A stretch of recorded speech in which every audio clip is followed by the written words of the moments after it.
Seja bem-vinda, Sônia. Obrigada. Eu também não sei onde você está, porque aqui a minha barrinha andou, eu já não sei também. Eu não estou nem me vendo mais, mas enfim. Eu olhando um pouco essas apresentações, né, que a professora Sueli trouxe, né, e que foi trazida agora, uma coisa que o Edson não falou, né, mas também culpa minha que não pus, né, que eu tenho várias perninhas aí de militância, né? Então, eu tenho uma parte na academia, que é uma parte que nasceu lá atrás, né, nos anos 2000, que segue até hoje. Tenho um trabalho grande em uma organização da sociedade civil de interesse público, né, na qual tenho, no decorrer desses anos, desenvolvendo projetos, né, projetos em especial junto a prefeituras e junto a escolas públicas, né, desenvolvendo diversos projetos, usando diversas ferramentas de educomunicação e também prestando consultorias para órgãos públicos e também organismos internacionais, né? Dentro desse escopo que o Edson me convidou, voltando um pouco para a questão das mudanças climáticas, né? Nesse meu percurso acadêmico, eu vim trabalhando muito a questão da interdisciplinaridade, né? Então, em que medida os projetos, as ações, elas trazem impactos em políticas públicas, enfim, em ações, e fui caminhando nessa vertente, né, de sempre olhar de uma forma não segmentada, né, sem esse pensamento muito linear e segmentado e complexo, né? E esse é exatamente o olhar, né, que tem que ser dado para a questão das mudanças climáticas. E numa das minhas aventuras aí, eu postulei para ajudar na 4ª comunicação do clima, né, do Brasil. Quem foi o contratante foi o Ministério das Ciências e Tecnologia e o Programa das Nações Unidas, e me chamaram para fazer a integração dos estudos, né? Então, pode passar, por favor. Então, o que é, né, essa comunicação do Brasil, né? Foi um compromisso, né, que foi assumido por diversos países e pelo Brasil também, em 1998, ao aderir à Convenção do Clima. Então, por esse compromisso, o Brasil ele deve trazer a cada 4 anos os dados atualizados, né, em uma comunicação nacional, que é quadrianual, e traz alguns relatórios de atualização bienal, né? Nesse caso, eu fui chamada para participar dessa atualização quadrienal, né? Que traz, e na vertente de adaptação. Pode passar, por favor, Douglas? Então, esse é o conteúdo, né? Então, o conteúdo que veio cair na minha mão foram 5 pessoas trabalhando em setores que eu vou mostrar um pouquinho mais na frente, diferentes, né? Mas todos voltados à questão que está em azulzinho, que seria a parte de vulnerabilidade, impactos e medidas de adaptação. Por que eu estou falando tudo isso e agora olhando um pouco na abordagem que está sendo trazida nesse encontro, né? E também pensando nos diversos projetos já desenvolvidos junto a escolas, né? Esse olhar integrado é muito legal ser trazido nas escolas, porque às vezes um viés, às vezes que eu vou trazer um pouquinho mais lá na frente, por exemplo, você fala, é super bacana você usar fontes hídricas, né, hidráulicas, né, de energia, né, de hidroelétricas. Aí isso vira um mantra, né? Mas é legal, mas ela também tem problemas, né? Então, quais são essas ligações que tem entre outros temas, né? Quer dizer, fazer esse jovem, essa criança refletir que tudo está interligado, né? Que há um nexo em todos esses elementos, em todos esses recursos, né? Pode passar, Douglas, por favor. Então, aqui, o processo de construção, né, desses estudos, eles partiram primeiro dos impactos, né, das vulnerabilidades e os cenários atuais e futuros.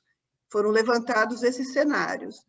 Depois se pensou em fazer uma análise integrada entre esses estudos, definir opções de adaptação e pensar quais as políticas públicas e os possíveis envolvimentos da sociedade poderiam acontecer para que isso, né, ou os que já existem, né, para que isso ocorra, né?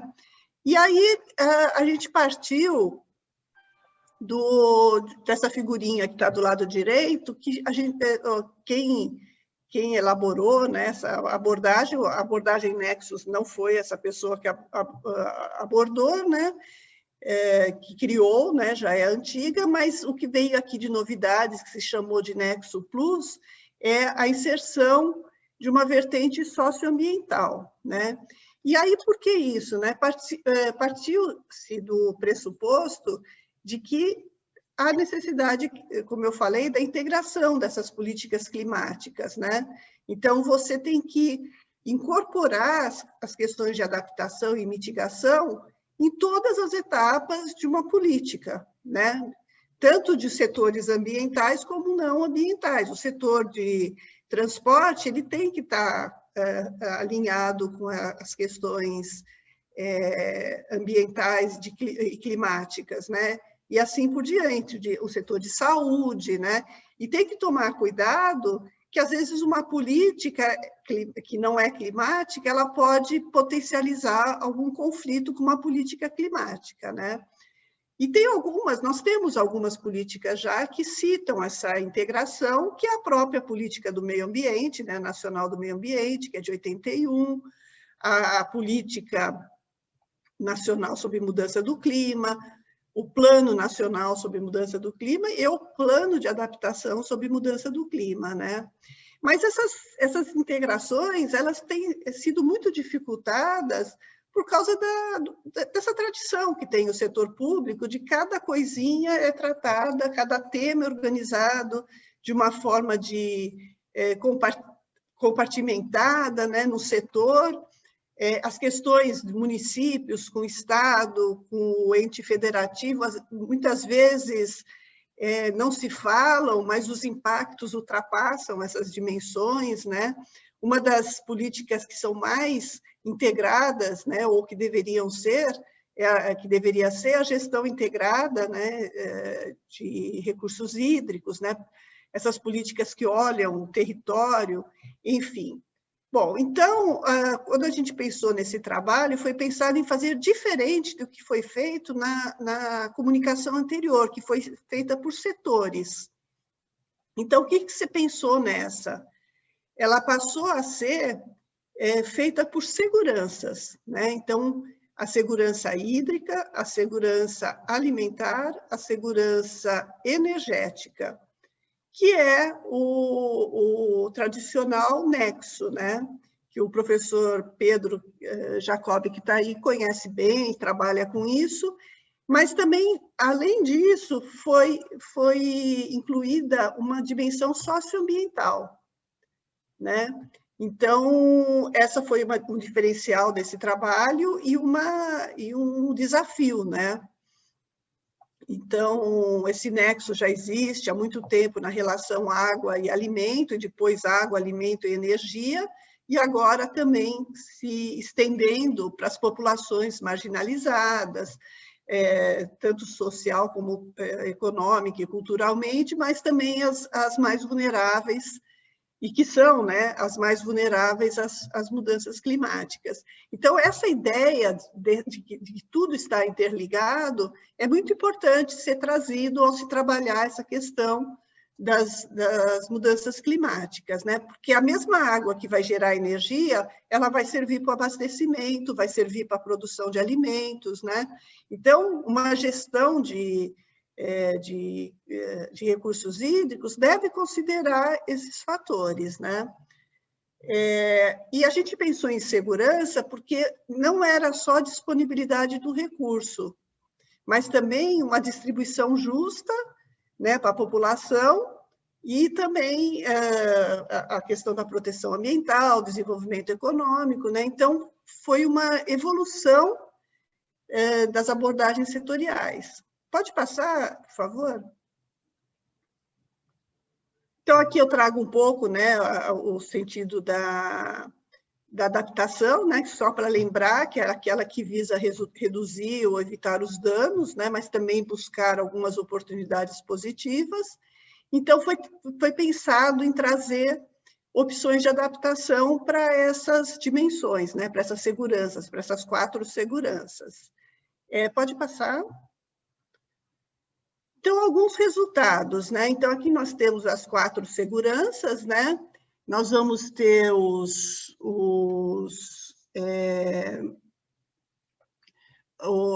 a governança, né? Nós vamos ter as sinergias e trade-offs. O que são sinergias e trade-offs, né? Então, as sinergias, elas podem ser entendidas como isso se pensando em ações de adaptação. Foi aonde que a gente conseguiu, nessa história toda, fazer uma interligação, né? Uma relação, um interrelacionamento. Então, as sinergias são as ações de adaptação que trazem, que potencializam outras, que elas melhoram outras ou vão trazer benefícios, outros objetivos com outros benefícios com outros objetivos. Mas também tem adaptação que ela vai agravar, criando conflitos, né? Então, no total, a partir dos critérios que nós fizemos em oficinas participativas, foram identificadas 28 opções de adaptação. Pode passar, Edson, por favor? Sônia, desculpa te cortar, mas só para te avisar que já deram uns 12 minutinhos, se você puder... Então esse é o último. Perfeito, então, só para lembrar. Tá, então foram essas 28 opções de adaptação, e está esse desenho aí que a gente tentou fazer uma coisa de entradas e saídas entre elas, enfim. Mas aí a gente chegou, né, a esses conflitos e essas sinergias, né? E aí isso é muito importante discutir na escola, né? Por exemplo, o acesso à energia, ela vai contribuir para o desenvolvimento econômico, né? E a disponibilidade de serviços como saúde, transporte, né?